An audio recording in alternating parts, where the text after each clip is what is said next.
Chemistry में कम आए थे। कितने मार्क्स हैं? मेरे 75 आए हैं केमिस्ट्री में। कितने आने चाहिए थे? मतलब 90 के तो ऊपर होते तो अच्छा रहता। आपके कितने आए थे केमिस्ट्री में? 90।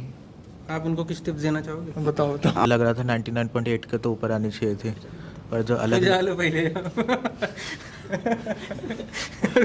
खुजा के बोल रहे हो। Hey guys, welcome back to my video. I hope कि आप सब अच्छे होंगे। तो गाइस, मेरे साथ है जेएमएस के टॉपर अनअकैडमी की, और आज हमसे जानेंगे इनकी क्या स्ट्रेटेजी थी, क्या अप्रोच था जिसकी वजह से इनका अच्छा परसेंटाइल आया है। स्ट्रेटेजी क्या थी आपके इतना अच्छा मार्क्स लाने के लिए?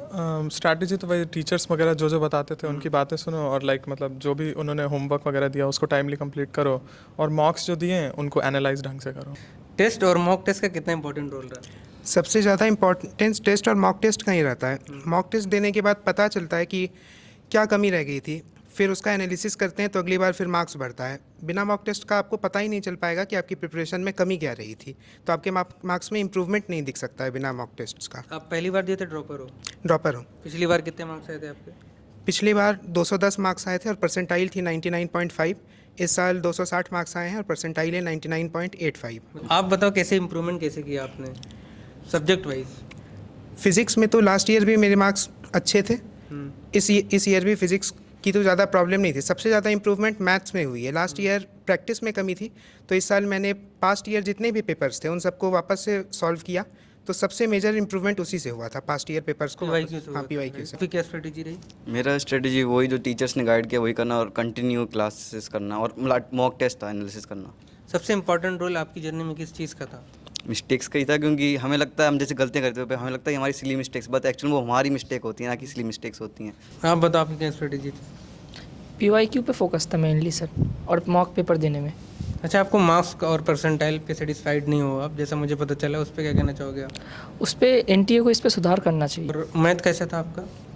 मैथ ठीक थी। फिजिक्स ठीक थी। केमिस्ट्री को कैसे किया था आपने?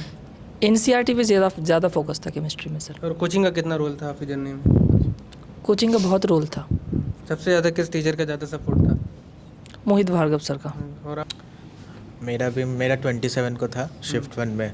मेरे 255 मार्क्स में 99.43 बनी है, तो मतलब मुझे लग रहा था 99.8 के तो ऊपर आनी चाहिए थी, पर जो अलग खुजा लो पहले। खुजा के बोल रहे हो। फिर से बोलो। पूछो तो कुछ।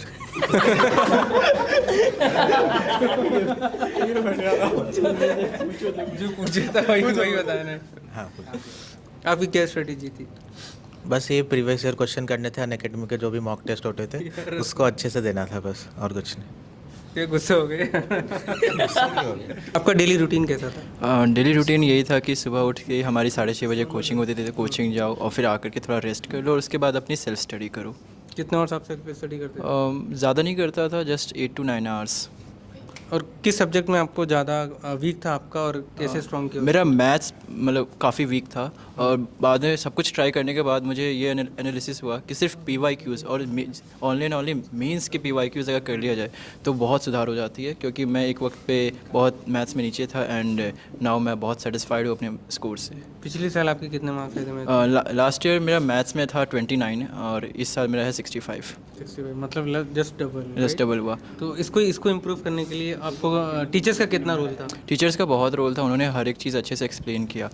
एक्चुअली अगर आपका कॉन्सेप्ट क्लियर है तो आपको उतनी प्रैक्टिस की भी ज़रूरत नहीं है, और अगर कॉन्सेप्ट नहीं क्लियर है तो आपको सेल्फ प्रैक्टिस की बहुत ज़रूरत पड़ेगी।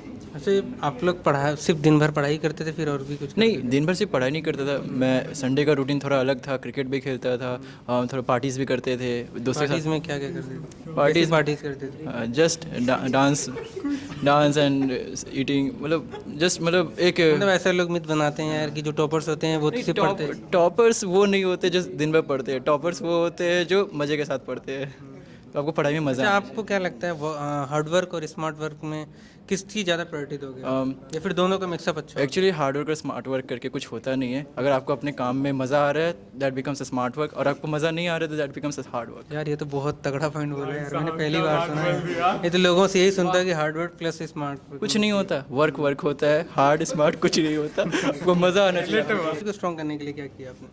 मेरी तो उतनी स्ट्रांग नहीं थी वैसे। अच्छा, नहीं नहीं, NCERT मेन तो पढ़ी नहीं, इसलिए उतनी नहीं रह गई। बाकी NCERT पढ़ते तो आपकी केमिस्ट्री में कम आए थे। कितने मार्क्स हैं? मेरे 75 आए हैं केमिस्ट्री में। कितने आने चाहिए थे? मतलब 90 के तो ऊपर होते तो अच्छा रहता। आपके कितने आए थे केमिस्ट्री में? 90। आप उनको कुछ टिप्स देना चाहोगे? बताओ बताओ। हम टिप्स क्या, वही है बेसिकली केमिस्ट्री ज़्यादातर रटना ही होता है, तो कहते हैं समझ लो बेसिकली रटना ही, तो इनऑर्गेनिक पूरा रटना ही है। एनसीईआरटी पढ़नी है हमको, तो बेसिकली एनसीईआरटी से ज़्यादा मोर ओवर जो केमिस्ट्री का पार्ट वो एनसीईआरटी से है, तो एनसीईआरटी टिप्स भी होना चाहिए, मतलब वही है केमिस्ट्री के लिए। समझ गए आप? हाँ हाँ एकदम। तो अप्रैल में इम्प्रूव करोगे ना?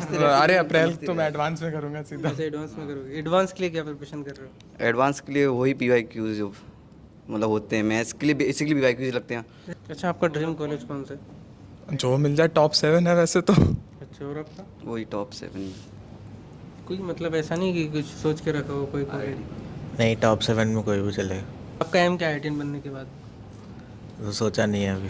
ऐसा सोचा नहीं है आपका? अगर वो तो वहाँ जाके पता चलेगा क्या करना है, फिर मतलब वहाँ भी पे एक क्लब्स अपन- वगैरह होते हैं ना, तो उसमें हाँ, वो लाइक तो पता है, पार्टिसिपेट करके लाइक अपना ढूंढ ही लूँगा कुछ ना कुछ जो भी होगा। नहीं कुछ मतलब पहले से डिसाइड नहीं किया आपने? फिज़िक्स में रिसर्च करनी है आगे। इधर आगे आ जाओ। आपने क्या डिसाइड किया? फिज़िक्स में रिसर्च करनी है, रिसर्च करके क्या करोगे? साइंटिस्ट बनूंगा। साइंटिस्ट बनोगे। इंडिया के लिए क्या करोगे आप? Nobel prize. इंडिया के लिए सबसे पहले तो ये डिपेंड करेगा कि मैं साइंटिस्ट किस फील्ड का बनूंगा। फिज़िक्स के जो भी ब्रांच सबसे सूटेबल लगेगी कॉलेज में जाने के बाद, उसके अकॉर्डिंग आगे किस टॉपिक पे रिसर्च करना है वो सोचूंगा। और जिस भी टॉपिक में मैं रिसर्च करूं, एक साइंटिस्ट का ये एम होता है कि वो साइंस का बेसिकली मेरा ऐसा मानना है कि कंट्री से ज़्यादा ह्यूमन के डेवलपमेंट में साइंस काम आना चाहिए। तो भले ही वो कहीं का भी साइंटिस्ट रहे, उसका जो भी आइडिया और प्रिंसिपल हो, ह्यूमन डेवलपमेंट और वेलफेयर के लिए काम आना चाहिए। तो चाहे मैं जिस यार, भी ये आइडिया सारे आइडियंस को पहले होते हैं फिर बाद में चेंज हो जाता है। नहीं चेंज नहीं होगा। आपका चेंज नहीं होगा ना? आप कितने लोगों के बीच में कह रहे हो? मैंने तो बताया ऐसा है कि चेंज तो हो ही नहीं सकता।